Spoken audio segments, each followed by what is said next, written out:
नमस्कार। प्लांटेक्स पर आपका फिर से स्वागत है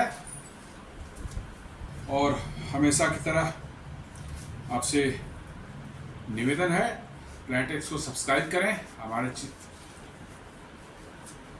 वीडियोस को लाइक करें, फ्रेंड्स एंड फैमिली का शेयर करें और बेल आइकन दबाना बिल्कुल नहीं भूलें। दोस्तों, जियो पॉलिटिक्स तो अपने उफान पर चल रहा है। बिल्कुल इसमें इतनी तेजी से चेंजेस आ रहे हैं, हर घंटे कुछ नई खबर, कुछ नए न्यूज़, कुछ नए समीकरण उभर करके आ रहे हैं और लग रहा है कि दुनिया में चारों तरफ बस जियो पॉलिटिक्स की ही बात हो रही है और तरह तरह के समीकरण उभर करके आ रहे हैं और इसको लेकर के सारी दुनिया में जो है ट्रंप पर चर्चा हो रही है। ट्रंप अपने घर में भी घिरते जा रहे हैं, बाहर विदेशों में तो दूसरे देशों के बीच में तो हो ही रहा है, बट अपने देश के अंदर भी जो वो बुरी तरह से घिरते जा रहे हैं। और ऐसा अब लग रहा है कि अमेरिकन सरकार ये टैरिफ लगाकर, खासकर भारत पर ये टैरिफ लगाकर वो एक गहरे दलदल में फंस चुकी है और अब वो उससे निकलने का रास्ता शायद ढूंढ रहे हैं। एक बड़ी ही मजेदार खबर निकल कर आ रही है, टाइम्स ऑफ इंडिया ने आज की ही उसमें डाली है। US Russia talks, Donald Trump and Vladimir Putin to meet next week, UAE may be the likely venue. अभी 2 दिन पहले तक जो है ट्रंप जो है पुतिन को धमका रहे थे कि मैं बम मार दूंगा, न्यूक्लियर सबमरीन भेज दी है, ये रसिया को नजराबूद कर देंगे, ये सारी बातें हो रही थी। अचानक से जो है अब डोनाल्ड ट्रंप जो है पुतिन से मिलने को तैयार हो गए हैं और शायद अगले हफ्ते ही मीटिंग हो जाए। अभी 100% कंफर्मेशन नहीं आई है डेट वेट की जो है, लेकिन शायद दोनों तरफ से सहमति बन गई है और ये मीटिंग जो है हो सकती है यूएई में। The Kremlin announced that a meeting between US President Donald Trump and Russian President Vladimir Putin is expected as early as next week. मतलब इमेज लगता है ये बिल्कुल इमरजेंसी मीटिंग हो रही है और इसके पीछे क्या कारण है उसको समझने की कोशिश करते हैं। This meeting comes as Trump seeks to pressure Russia on trade and solve the ongoing conflict in Ukraine. मतलब किसी भी तरह से डोनाल्ड ट्रंप जो है वो यूक्रेन कॉन्फ्लिक्ट को खत्म कराना चाहते हैं और इसमें वो शायद रसिया को एक बहुत बड़ी कंसेशन भी दे दें, जिसके लिए यूक्रेन के जो राष्ट्रपति हैं जेलेंस्की और पूरा यूरोपियन यूनियन शायद इसके लिए तैयार नहीं है, लेकिन ट्रंप जो है इसको बुलडोज करके जो है ये एग्रीमेंट, ये सीज फायर करवाना चाह रहे हैं।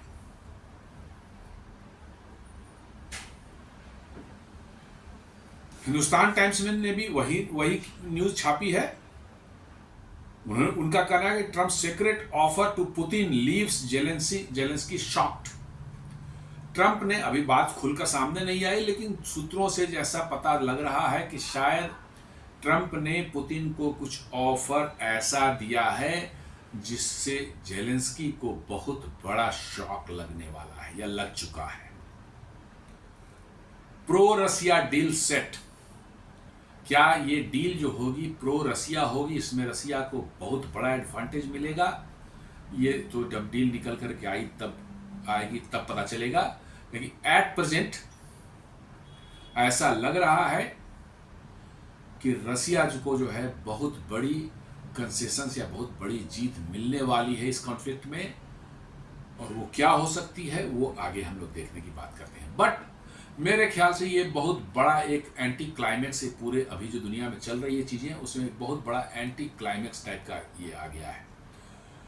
लोग समझ रहे थे कि डोनाल्ड ट्रंप अब बिल्कुल जो है पुतिन से जो है खफा हो चुके हैं, भारत से खफा हो चुके हैं, चाइना से, सारी दुनिया से खफा हो चुके हैं, और अब वो जो है उन्होंने भी अनाउंस कर दिया था कि भाई हथियार देने जा रहे हैं यूक्रेन को। वो हथियार जो है यूरोपियन यूनियन के थ्रू दे रहे थे। यूरोपियन यूनियन के डिफरेंट देश उसको खरीदेंगे अमेरिका से। अमेरिका कोई पैसा नहीं दे रहा है, आप ये जान लीजिए। यूरोपियन यूनियन खरीदेगा अपने पैसे से हथियार अमेरिका से, और वो हथियार यूक्रेन को देगा, और अमेरिका इसके लिए तैयार हो चुका था। और अब सडनली जो है एकदम डोनाल्ड ट्रंप खुद जो है पुतिन से मिलकर इस लड़ाई को या इस वार में जो है तुरंत इमीडिएट सीज फायर करवाने का सोच रहे हैं। तो ये वाकई एक एंटी क्लाइमेक्स जैसा मुझे नजर आ रहा है। ये भी खबर कल की ही खबर है, ये कल शाम में शायद ये खबर आई थी, और आज दिन भर इसके एक बल्गारिया की भी जो है एक न्यूज वो है चैनल है, AKMU अकामू बोलते हैं, अकमू, वो भी कहते हैं कि alarm in Kyiv, Trump to negotiate with Putin but Zelensky not invited. ये अब देख लीजिए अलग मजेदार घटना हो रही है कि ट्रम्प जो है यूक्रेन और रसिया वार रुकवाने के लिए जो है रसिया के राष्ट्रपति पुतिन से मुलाकात करेंगे, लेकिन उसमें जेलेंस्की नहीं होगा। मतलब दो लोगों के बीच में झगड़ा हो रहा है और तीसरा आदमी उसमें मध्यस्थता करने आया है, और उसमें से वो एक को उस मध्यस्थता में ले ही नहीं जा रहा है, एक ही से सिर्फ बात करेगा। तो आप समझ लीजिए कितना बड़ा एंटी क्लाइमेक्स होने वाला है, और क्या इसके रिजल्ट्स होंगे वो तो आने वाला समय बताएगा, अभी तो कहना मुश्किल है। और ये न्यूज़ चूंकि रशिया ने कंफर्म किया है, यूएस की तरफ से अभी कोई किसी तरह की जो है वो नहीं आई। हिंट्स आए हैं जरूर, लेकिन डेट्स कहाँ होगी, कब होगा, वेन्यू कहाँ होगा, इसके बारे में कोई जिक्र नहीं किया गया। लेकिन बट ये काफ़ी कंफर्म न्यूज़ है कि डोनाल्ड ट्रंप जो हैं वो पुतिन से मिलने वाले हैं, और उसमें जो है एक बहुत बड़ी कंसेशन जो है रसिया को मिल सकती है। यूक्रेन के बहुत बड़े हिस्से को जिस पर उनका अभी कब्जा है, उन्होंने लड़ाई में उतना हिस्सा कब्जा रखा है, शायद, मैं वर्ड यूज कर रहा हूँ शायद, वो हिस्सा यूक्रेन अपने पास रख ले। ये समझ लीजिए कि यूक्रेन के लिए और यूरोपियन यूनियन के लिए बहुत बड़ा, समझिए कि उनकी गाल पर एक तमाचा होगा। और यूरोपियन यूनियन तो खैर इसमें बहुत ही ज़्यादा एम्बैरेस होने वाला है हमारे हिसाब से। यूक्रेन की तो कोई खास औकात है नहीं, जेलेंस्की जो है जो अपना चाह रहे थे, ज़्यादा उनके अब दिन गिने चुने रह गए हैं। लेकिन यूरोपियन यूनियन जो इस वार को कंटिन्यू करना चाह रहा था, जैसा मैंने पहले भी बताया है कि यूरोपियन यूनियन, यूरोप के जो देश हैं, फ्रांस है, यूके हैं, जर्मनी है, ये सब जो देश हैं, इनका एक हजारों साल पुराना एजेंडा रसिया के अगेंस्ट में चल रहा है, और वो है चर्च की लड़ाई। देशों की लड़ाई नहीं है, वो है लड़ाई चर्च की। आप क्रिश्चियनिटी को देखें तो आपको मोटा मोटी दो ही दिखेंगे बड़े धड़े जो है। एक बहुत प्रीडोमिनेंट है, बहुत ज़्यादा डोमिनेंट हिस्सा जो है ज़्यादातर दुनिया में वही दिखेगा, दैट इज प्रोटेस्टेंट, या चर्च ऑफ इंग्लैंड भी उसको बोलते हैं। और दूसरा जो है वो पहले डोमिनेंट हुआ करता था, बट अब उसकी हैसियत बहुत कम हो गई है, वो रोमन कैथोलिक्स जो है। रोमन कैथोलिक्स जो हैं वो पहले डोमिनेट हुआ करते थे, बट बाद में प्रोटेस्टेंट्स वगैरह ने उनको बहुत दबाया, बहुत तरह से उनके बहुत हिंसा भी हुई बहुत देशों में, कई जगहों पर। अब रोमन कैथोलिक्स बड़े सबड्यूड हैं, और डोमिनेंट फैक्शन जो है वो है आपका प्रोटेस्टेंट, जिसको चर्च ऑफ इंग्लैंड बोलते हैं। और तीसरा जो है एक पुराना है, वो भी काफ़ी पुराना है, वो रशियन ऑर्थोडॉक्स चर्च बोलते हैं उसको। और वही लड़ाई का मुद्दा, झगड़े का मुद्दा रसिया और यूरोप के बीच में यही है कि उन्होंने तो रोमन कैथोलिक्स को दबा दिया, उन पर कंट्रोल पा लिया, उनको पूरी तरह से कमज़ोर कर दिया, लेकिन रशियन ऑर्थोडॉक्स चर्च पर जो है वो नियंत्रण नहीं कर पाए। और ये 1000 साल से ऊपर से चल रहा है ये लड़ाई, 1000 साल से ऊपर चल रही है लड़ाई।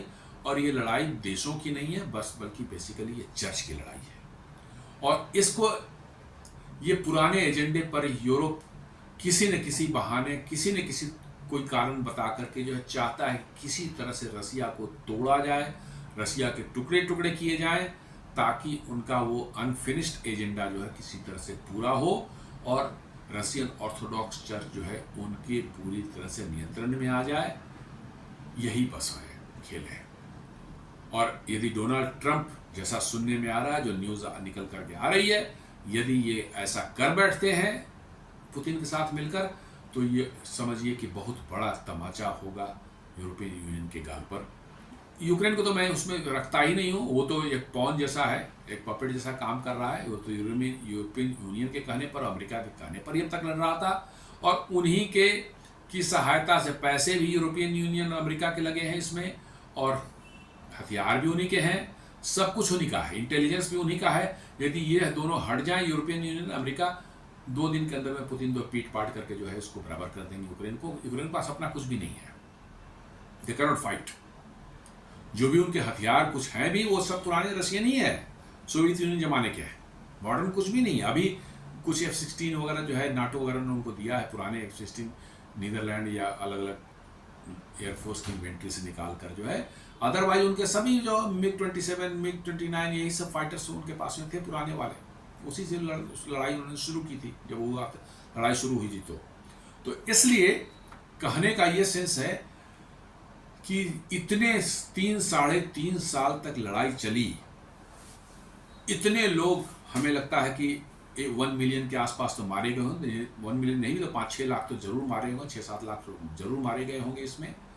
और मिलियंस ऑफ लोग जो है यूक्रेन से डिस्प्लेस होकर अलग अलग दूसरे कंट्री देशों में जो है आसपास में, पोलैंड है, चेकोस्लोवाकिया है, स्लोवाकिया, आसपास के जितने देश हैं, हंगरी है, उसमें जाकर उन्होंने शरण ले रखी है एज शरणार्थी। और सारा का सारा यूक्रेन मलबे में तब्दील हो चुका है। कीव के कुछ इलाकों को छोड़ करके जो है, उनकी राजधानी जो है, उसके कुछ इलाकों, कीव भी बुरी तरह से तबाह हो चुका है, लेकिन कुछ इलाके छोड़ के वहाँ की इंडस्ट्री तबाह हो गई, वहाँ के सारे शहर तबाह हो गए, बिल्डिंग्स तबाह हुई, स्कूल कॉलेज कुछ नहीं बचे, यूनिवर्सिटी नहीं बची, हॉस्पिटल्स नहीं बचे, पावर प्लांट्स जो हैं वो नहीं बचे, कुछ भी नहीं बचा यूक्रेन में। और उसके बाद जो है यदि ये ऐसा हो जाता है तो यूक्रेन के लोगों को सोचना पड़ेगा कि कैसे एक मूर्ख आदमी को उन्होंने राष्ट्रपति बनाया था अपना। हालांकि उन्होंने नहीं बनाया था, बनवाया था अमेरिका और इन्हीं लोगों ने मिलकर बनवाया था उसको, लेकिन फिर वोट तो उन्होंने ही आखिर दिया था। कैसे एक मूर्ख आदमी को उन्होंने बनाया था जिसने पूरे देश का सत्यानाश कर दिया, और उसको मिला क्या, उसके देश का एक बड़ा हिस्सा उस पर रसिया का कब्जा हो जाएगा।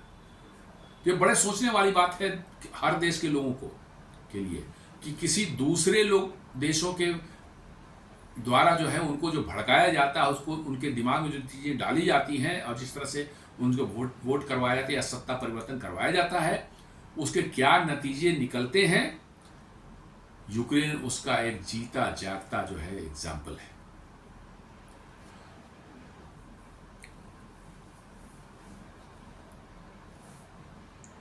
अब एक और चीज निकल करके इसी बीच में डेटा आई है कि यूएस पेनलाइज्ड इंडिया, ये टैरिफ जो अभी डोनाल्ड ट्रंप ने लगाया है कि आप रसिया से ऑयल ले रहे हैं इसलिए जो 25% टैरिफ एक्स्ट्रा आप पर हम देंगे, यूएस पेनलाइज्ड इंडिया। लेकिन क्या मजेदार चीज है, आप सुनेंगे इसकी तो आपको मैंने लगेगा कैसे धूर्त लोग इस दुनिया में होते हैं, कैसे धूर्त और बेशर्म लोग इस दुनिया में हैं, आप इसी से अंदाजा लगा लीजिए। US penalized India, but data shows it traded more with Russia than Ukraine. 3-3.5 साल की लड़ाई में अमेरिका ने जितनी ट्रेड की इस दौरान जो है यूक्रेन से, उससे कई गुना ज्यादा, 3-4-5 गुना ज्यादा ट्रेड यूएस ने रसिया के साथ की। रसिया से लड़वा रहा है यूक्रेन को पैसे और हथियार देकर, और साथ साथ जो है वो रसिया से ट्रेड भी कर रहा है। Billions and billions of dollar के जो है सामान जो है रसिया से मंगवाए वहां से। और भारत पर क्या आरोप लगा रहा है अमेरिका कि आपने तेल खरीदा तो आप रसिया की वार मशीन को फंड कर रहे हैं। तो अमेरिका ने जो वहां से ट्रेड किया और जो सामान इंपोर्ट किए वहां यूरोप से, क्या वो पैसे वार मशीन में नहीं लगे? ये सोचने वाली बात है। और जो ये लॉजिक दे रहा है अमेरिका, उन बेशर्मों से मैं पूछना चाहता हूं कि क्या तुमने रसिया से जो है बिलियंस एंड बिलियन डॉलर्स के जो है जो सामान खरीदे, मैं बताता हूं कितना का उन्होंने लास्ट 3 ईयर्स में वहां इंपोर्ट किया है, क्या वो पैसे तुमने रसिया को जो दिए, क्या वो रसिया वार में नहीं इस्तेमाल करेगा? क्या वो सिर्फ तेल के पैसे जो भारत से मिल रहे हैं सिर्फ उसी पैसे का इस्तेमाल करेगा लड़ाई लड़ने के लिए? ये किसको समझाते हैं? दुनिया क्या मूर्ख है क्या? इन्होंने समझ रखा है कि सारी दुनिया से मूर्ख है सिर्फ यही एक इंटेलिजेंट लोग बैठे हुए अमेरिका में, बिकॉज की व्हाइट स्किन उनकी है, वो बर्थ राइट है उनका अपने आप को इंटेलिजेंट मानना जो है। सारी दुनिया मूर्ख है। भाई तू भी कर रहा है वहां रसिया ट्रेड, रसिया से इंपोर्ट कर रहा है, तो वो पैसे कहां जा रहे हैं? लेकिन पेनलाइज किसको किया जा रहा है? इंडिया किया जा रहा है। If you merely look at import data for the two nations, मतलब कि रसिया से कितना इंपोर्ट किया अमेरिका ने और यूक्रेन से कितना किया सिंस फरवरी 2022, मतलब फरवरी 2022 में शायद 23 या 24 फरवरी को शुरू हुई थी ये 22 या 23-24 फरवरी को ये वार रसिया ने शुरू किया था, अटैक किया था। उस समय से लेकर के यूएस हैज इंपोर्टेड, अब जस्ट इसको अच्छे से सुन लीजिए, US has imported $22.55 billion of Russian goods. मतलब कि रसिया से इन 3.5 सालों में अमेरिका ने $22.5 बिलियन के जो है गुड्स इंपोर्ट किए। और इसी दौरान जो है अमेरिका ने यूक्रेन से कितने का इंपोर्ट किया? सिर्फ $5 बिलियन, $5 बिलियन मात्र। यानी कि जिसको रसिया को गाली दे रहे हैं ये, जिस रसिया पर ये सैंक्शन लगा, 25,000 सैंक्शन रसिया पर लगे हुए हैं, और वो 25,000 सैंक्शन जो है लगने के बावजूद जो है अमेरिका उससे जो है पिछले 3 सालों में जो है $22.5 बिलियन का सामान इंपोर्ट करता है। और जिसको हथियार दे रहे हैं, जिसको पैसे दे रहे हैं, जिसको कह रहे हैं कि रसिया इन पर अत्याचार कर रहा है, मतलब कि जो है इसको बचाना जरूरी है, उसके साथ इन्होंने कितना का इंपोर्ट किया उससे, देश से? मात्र $5 बिलियन किया। मतलब 4.5 गुना ज्यादा जो है आप रसिया को पैसे दे रहे हैं। वो पैसा वार में नहीं लग रहा है, लेकिन भारत यदि तेल इंपोर्ट कर रहा है तो वार में पैसा लग रहा है। यही माजरा है पूरा।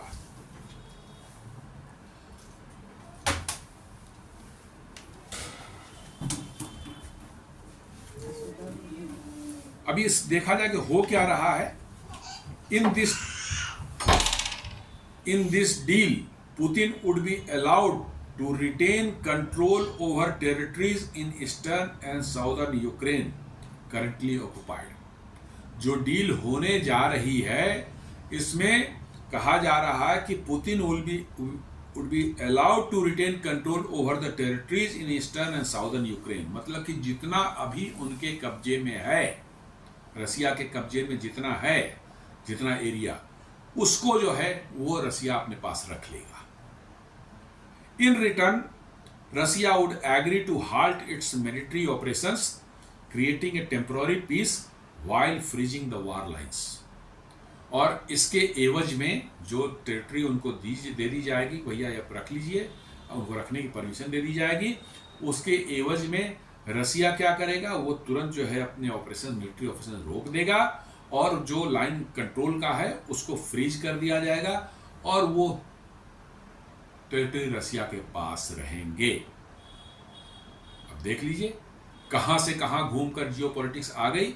जिस यूक्रेन को बचाने के लिए उन्होंने मतलब कि जो कितने 300-400 कितने बिलियन डॉलर खर्च किए अमेरिका और यूरोपियन यूनियन ने, जो है आज उसी यूक्रेन का एक बड़ा हिस्सा पुतिन को दे करके ये कह रहे हैं कि भैया अब लड़ाई बंद कर दो। और उसी से 3 साल तक अमेरिका सामान भी खरीदता रहा। ये तो अमेरिका की बात है, यूरोपियन उनका सुनेगा तो और चकरा जाएंगे। उनका पिछले साल का जो है एलएनजी और इस सब का इंपोर्ट जितना रसिया से किया है, इट इज अराउंड $80 बिलियन। एक साल का मैं बोल रहा हूं आपको। Energy, fertiliser, chemicals, machinery, farm equipments, ये सब रसिया से इंपोर्ट किया यूरोपियन यूनियन ने। It is something around $80 billion. और फंड कौन कर रहा है वार को? इंडिया जो पैसा दे रहा है ऑयल का, वो फंड हो रहा है। एलएनजी के पैसे से लड़ाई नहीं लड़ता रसिया। रसिया सिर्फ क्रूड ऑयल के पैसे से लड़ाई लड़ता है।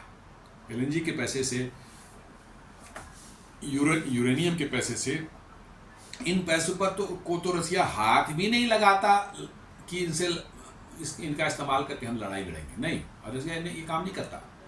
रसिया सिर्फ जो है क्रूड ऑयल जो बेचता है उसके पैसे से लड़ाई लड़ता है। यही क्रक्स है इसका। आप यदि मैप को देखें तो आपको जो एरिया जो है ईस्टर्न यूरोप, ईस्टर्न यूक्रेन और वेस्टर्न और साउदर्न यूक्रेन को देखें तो इसमें एक बड़ा सा एरिया क्रीमिया, ये तो ऑलरेडी 2014 से रसिया कब्जे में है। जो नए प्रोविंस जो उसके हैं यूक्रेन के, जो इस डील यदि हो जाती है तो परमानेंटली जो है रसिया कब्जे में चले जाएंगे। ये है लुहांस्क, डोनेस्क, जेपोराजिया एंड खेरसोन। ये 4 प्रोविंस हैं ईस्टर्न यूक्रेन के।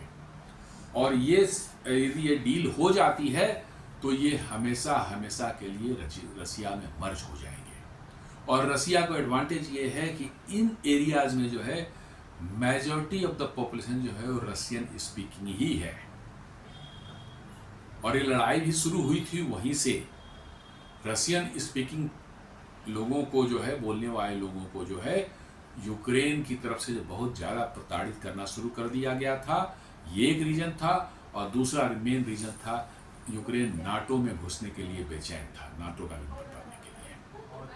तो उसके बाद रसिया ने जो है इन दोनों मतलब को बातों को जो का रीजन बनाकर इसने, रसिया ने लड़ाई छेड़ दी।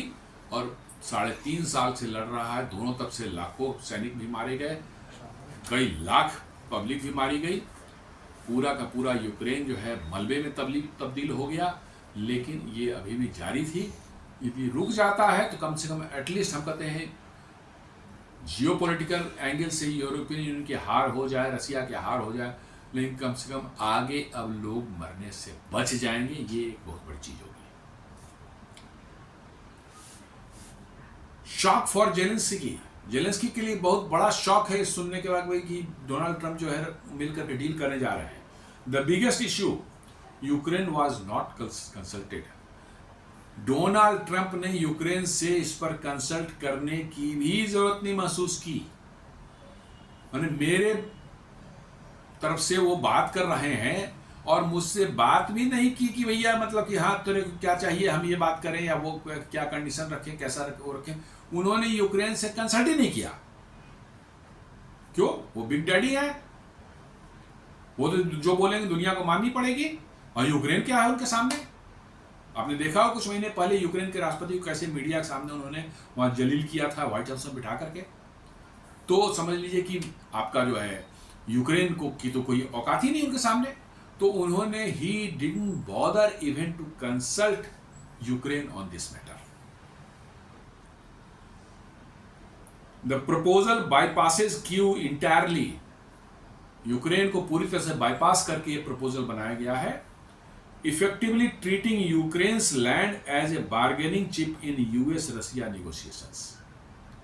मतलब कि इसको अमेरिका जो है यूक्रेन के वो हिस्से जिस पर रसिया ने कब्जा जमा लिया है, वो हिस्से को एज ए बार्गेनिंग चिप की तरह से, चलो भैया तू ले ले इतना, लेकिन मेरी बात मान जा, मेरी ये बात मान जा।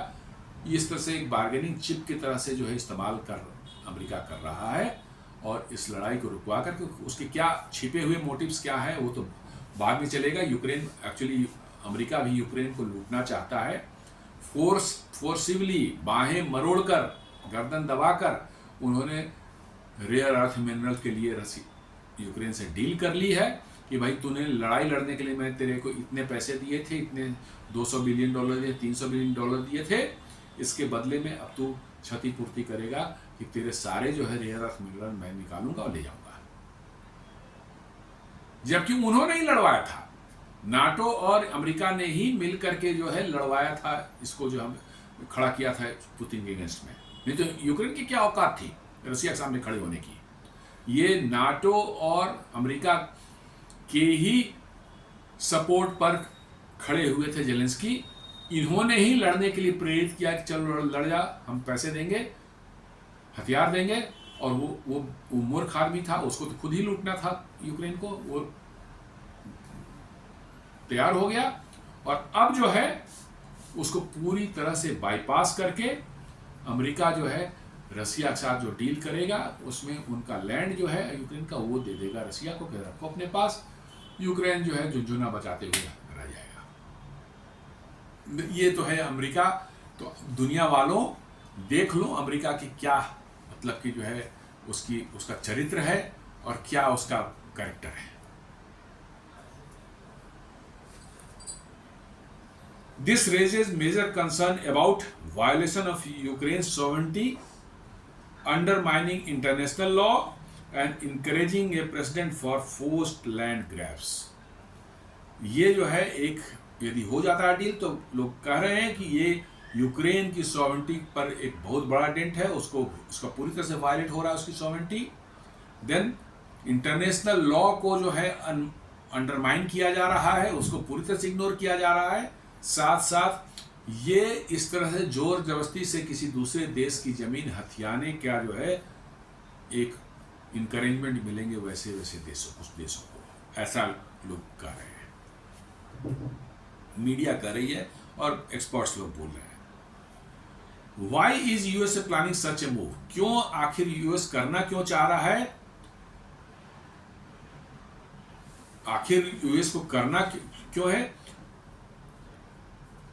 ट्रंप ने बार बार अपने इलेक्शन कैंपेन में जो है हर इलेक्शन कैंपेन में उन्होंने कहा था कि मेरे राष्ट्रपति बनते ही मैं 24 घंटे में इस यूक्रेन रसिया युद्ध को रुकवा दूंगा। कोई ऐसा कैंपेन उनका नहीं था जिसमें उन्होंने नहीं कहा था। और आज 6 महीने हो गए वो युद्ध नहीं रुकवा पाए और इसको जो है दुनिया में एक मजाक के तौर पर लिया जा रहा है कि ट्रंप की बातों का कोई भरोसा नहीं है, किसी तरह का उनकी बातों में कोई वेटेज नहीं होता है। तो Trump could claim he ended the war if A cease fire is achieved even at the cost of territorial concessions. तो कहा जा रहा है कि ट्रंप क्लेम करेंगे कि हमने वार को रुकवा दिया और सीज फायर करवा दिया, इसके बदले में हम कुछ लैंड भी देना है, कोई दिक्कत नहीं है। बट ट्रंप की तो इमेज बन जाएगी कि उन्होंने वार जितवा दिया। और जैसा लोग बता रहे हैं दुनिया में कि ट्रंप को बड़ी इच्छा है कि उनको एक नोबेल पीस प्राइज मिल जाए। और बार बार जो इवन व्हाइट हाउस के लोग भी, स्पोक्समैन भी बार बार बोलते हैं कि ट्रंप को जो मिलना चाहिए वो नोबेल प्राइज। तो शायद उसके लिए यूक्रेन की नोबेल प्राइज के लिए यूक्रेन की ही गर्दन काट रहे हैं, मतलब कि जो है Trump. Then US focus first, Trump's foreign policy emphasises America first, often disregarding global alliances and norms. मतलब कि इनका हमेशा से ट्रंप का अमेरिका फर्स्ट रहा है और ग्लोबल अलायंसेज और अदर जो प्लेटफॉर्म्स हैं उनको उन्होंने हमेशा डिसरिगार्ड किया, उसको उन्होंने कोई वैल्यू नहीं, तवज्जो नहीं दी है। He likely views Ukraine as a European problem. वो समझते हैं कि ये यूक्रेन प्रॉब्लम है जो यूरोप का प्रॉब्लम है, अमेरिका का नहीं है। और सचमुच ये अमेरिका का नहीं है, और इनफैक्ट यूरोप का भी नहीं होना चाहिए था। यदि नाटो में जो लोग कंट्रीज हैं यूरोप के, यदि वो रसिया को एज ए थ्रेट नहीं लेते, जो कि वाकई में रसिया यूरोप के लिए थ्रेट नहीं है, तो शायद ये सिचुएशन ही नहीं पैदा होती। Ukraine as a European problem and aims to cut US spending by ending support for Ukraine. इससे अमेरिका को एक फायदा होगा कि ये पैसे बार बार जो यूक्रेन को ऐड दे रहे हैं, हथियार दे रहे हैं, पैसे दे रहे हैं, उससे अमेरिका को मुक्ति मिल जाएगी। कम से कम जो है पैसे देने का झमेला उनका खत्म होने वाला है। Then warm ties with Putin, Trump has repeatedly shown admiration for Putin strength and negotiating style. ये कह रहे हैं कि ट्रंप जो है किसी तरह से जो है पुतिन से जो है एक अच्छे फ्रेंडली रिलेशंस बनाना चाह रहे हैं। कोई इससे अमेरिका को कोई फायदा नहीं होगा, इससे फायदा होगा ट्रंप को पर्सनल हो सकता है कोई फायदा हो, क्योंकि पहले भी आरोप लगे थे कि ट्रंप के सन इन लॉ जो है ट्रंप के फर्स्ट टर्म में वो बहुत बड़ी बिजनेस रसिया के साथ मिलकर कर रहे थे। वो आरोप लगा था, कुछ हुआ नहीं उसमें आगे। और फिर ट्रंप शायद ऐसा ही कुछ करना चाह रहे हैं कि रसिया से टाइज हो, क्योंकि रसिया बहुत बड़ा देश है और उसके पास मिनरल वेल्थ जितनी है इमेंस है। हर चीज, रेयर अर्थ मिनरल्स ले लें, स्टील ले लें, कोल ले लें, यूरेनियम ले लें, आपको ऑयल ले लें, क्या नहीं है रसिया में।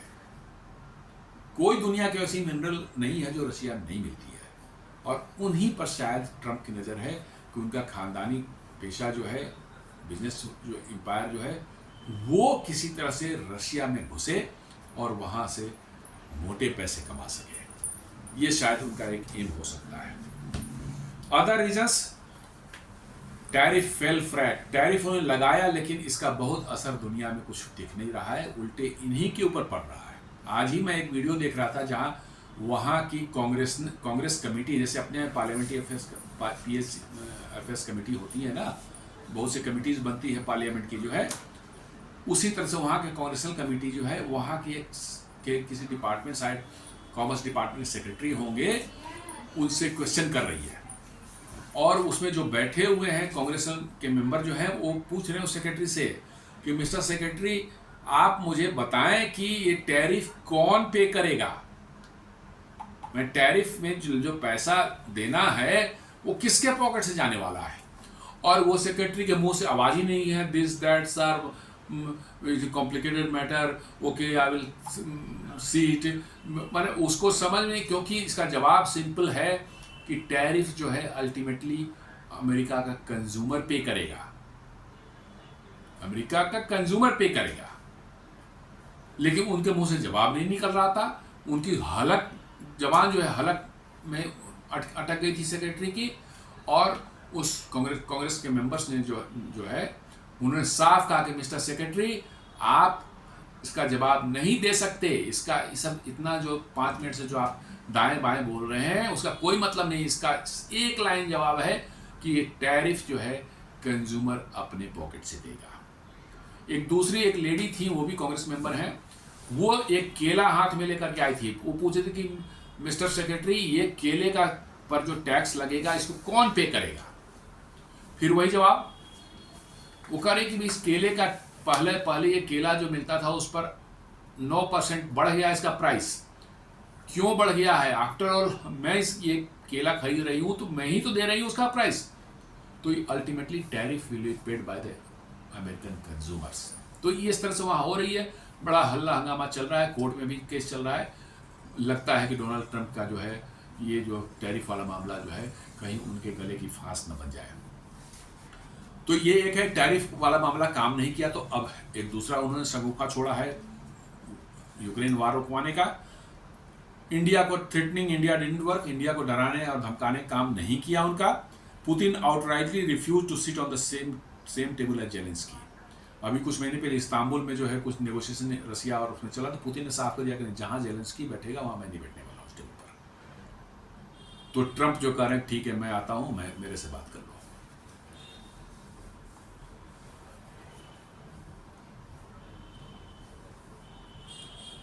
लेकिन अब इसमें बात आती है कि ईयू का क्या होने वाला है।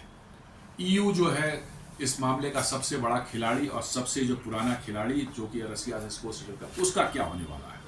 ईयू के तो समझिए कि उसकी तो वाट लगने वाली है। Alarmed by the implications that US support might fade, new cracks will emerge in NATO। मतलब कि ये ऐसा होता है तो नाटो में बहुत बड़ा क्रैक उभर करके आने वाला है और ये पूरे नाटो के लिए डिसास्टर्स होगा। अभी कुछ 2 दिन पहले मैंने वीडियो बना के बताया था कैसे स्लोवाकिया और हंगरी ने साफ साफ कह दिया है कि यूक्रेन वार से बाहर निकलो, अदरवाइज हम लोग जो है नाटो से बाहर निकलने के बारे में सोच सकते हैं। तो नाटो के अंदर में जो खलबली मच रही है, तो ये यदि डील हो जाती है तो नाटो के अंदर क्रैक्स और तेजी से बढ़ेंगे, क्योंकि ईस्टर्न यूरोप वाले इस डील को सपोर्ट करेंगे और वेस्टर्न यूरोप वाले जर्मनी, फ्रांस, इंग्लैंड वगैरह जो है वो इसका अपोज करेंगे। बस यहीं पर बात आएगी और मामला जो है गड़बड़ होने वाला है। यूएस रसिया ट्रेड नंबर्स रिवील्ड, जैसा मैंने बताया कि वो तो पहले बता चुका हूं कि इंपोर्ट, रसिया से इंपोर्ट इन्होंने $22.5 बिलियन किया 3 साल में और यूक्रेन से सिर्फ 5 मिलियन। मैंने इस दोगलेपन की देखिए, जिसकी आप रसिया को एविल कर रहे हैं कि वो पागल है, सालो वो जालिम है, जल्लाद है, यूक्रेनियन को मार रहा है, और उसी से जो है पैसे खरीद रहे हैं कितने $22.5 मिलियन के।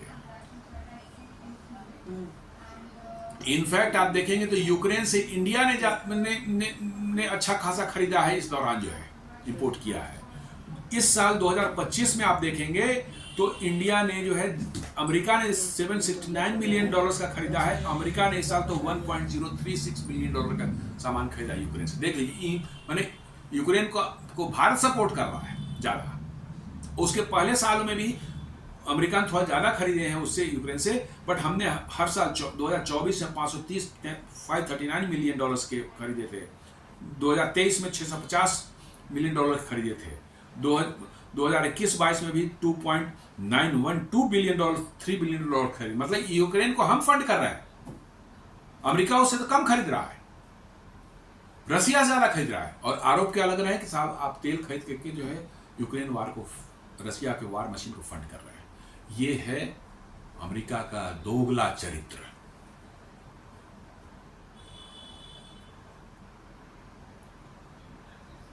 इंडियाज गवर्नमेंट, चलिए ये सब बातें तो हम लोग कर चुके हैं कि ये जो फिगर निकल करके आई, यूक्रेन से इतना खरीदा और रसिया से इतना खरीदा, इससे जो भारत के विदेश मंत्रालय ने जो 2 दिन पहले जो स्टेटमेंट दिया था उसको बल मिलता है, और इंडिया का पॉइंट जो दुनिया में स्ट्रांग होता जा रहा है। India will use this to trade with Russia.